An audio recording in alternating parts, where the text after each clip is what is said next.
ಪ್ರೌಢಶಾಲೆಯಲ್ಲಿ ಶಿಕ್ಷಕರಾಗಿ ಸೇವೆ ಆರಂಭಿಸಿ ಮಾರತಳ್ಳಿಯ ಯುವಕ ವಿಕಾಸ ಮಂಡಳಿಯ ವಿದ್ಯಾ ಸಂಸ್ಥೆಯಲ್ಲಿ ಮುಖ್ಯೋಪಾಧ್ಯಾಯರಾಗಿಯೂ ವಿದ್ಯಾರ್ಥಿಗಳ ಅಚ್ಚುಮೆಚ್ಚಿನ ಗುರುವಾಗಿ ಬೆಳೆದರು.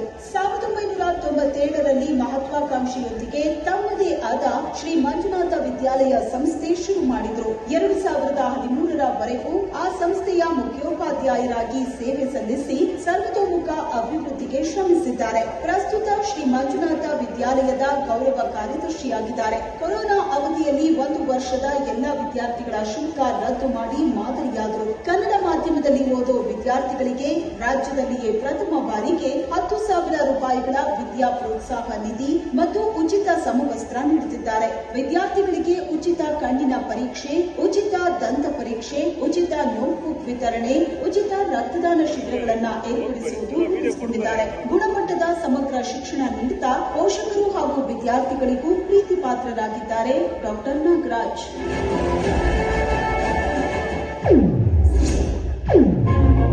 ಶಿಕ್ಷಣವನ್ನ ಪೂರೈಸಿ ತುಮಕೂರಿನಲ್ಲಿ BA, B.Ed ಪದವಿಯನ್ನ ಪಡೆದರು. ನಂತರ ಇತಿಹಾಸದಲ್ಲಿ MA ಅನ್ನು ಪೂರೈಸಿದ್ರು. ಬೆಂಗಳೂರಿನ ಹನುಮಂತನಗರದ ಶ್ರೀ ಕುಮಾರಸ್ವಾಮಿ ಪ್ರೌಢಶಾಲೆಯಲ್ಲಿ ಶಿಕ್ಷಕರಾಗಿ ಸೇವೆ ಆರಂಭಿಸಿ ಮಾರತಳ್ಳಿಯ ಯುವಕ ವಿಕಾಸ ಮಂಡಳಿಯ ವಿದ್ಯಾ ಸಂಸ್ಥೆಯಲ್ಲಿ ಮುಖ್ಯೋಪಾಧ್ಯಾಯರಾಗಿಯೂ ವಿದ್ಯಾರ್ಥಿಗಳ ಅಚ್ಚುಮೆಚ್ಚಿನ ಗುರುವಾಗಿ ಬೆಳೆದರು. 1997ರಲ್ಲಿ ಮಹತ್ವಾಕಾಂಕ್ಷೆಯೊಂದಿಗೆ ತಮ್ಮದೇ ಆದ ಶ್ರೀ ಮಂಜುನಾಥ ವಿದ್ಯಾಲಯ ಸಂಸ್ಥೆ ಶುರು ಮಾಡಿದ್ರು. 2013ರವರೆಗೂ ಆ ಸಂಸ್ಥೆಯ ಮುಖ್ಯೋಪಾಧ್ಯಾಯರಾಗಿ ಸೇವೆ ಸಲ್ಲಿಸಿ ಸರ್ವತೋಮುಖ ಅಭಿವೃದ್ಧಿಗೆ ಶ್ರಮಿಸಿದ್ದಾರೆ. ಪ್ರಸ್ತುತ ಶ್ರೀ ಮಂಜುನಾಥ ವಿದ್ಯಾಲಯದ ಗೌರವ ಕಾರ್ಯದರ್ಶಿಯಾಗಿದ್ದಾರೆ. ಕೊರೋನಾ ಅವಧಿಯಲ್ಲಿ 1 ವರ್ಷದ ಎಲ್ಲಾ ವಿದ್ಯಾರ್ಥಿಗಳ ಶುಲ್ಕ ರದ್ದು ಮಾಡಿ ಮಾದರಿಯಾದರು. ಕನ್ನಡ ಮಾಧ್ಯಮದಲ್ಲಿ ಓದೋ ವಿದ್ಯಾರ್ಥಿಗಳಿಗೆ ರಾಜ್ಯದಲ್ಲಿಯೇ ಪ್ರಥಮ ಬಾರಿಗೆ 10,000 ರೂಪಾಯಿಗಳ ವಿದ್ಯಾ ಪ್ರೋತ್ಸಾಹ ನಿಧಿ ಮತ್ತು ಉಚಿತ ಸಮವಸ್ತ್ರ ನೀಡುತ್ತಿದ್ದಾರೆ. ವಿದ್ಯಾರ್ಥಿಗಳಿಗೆ ಉಚಿತ ಕಣ್ಣಿನ ಪರೀಕ್ಷೆ, ಉಚಿತ ದಂತ ಪರೀಕ್ಷೆ,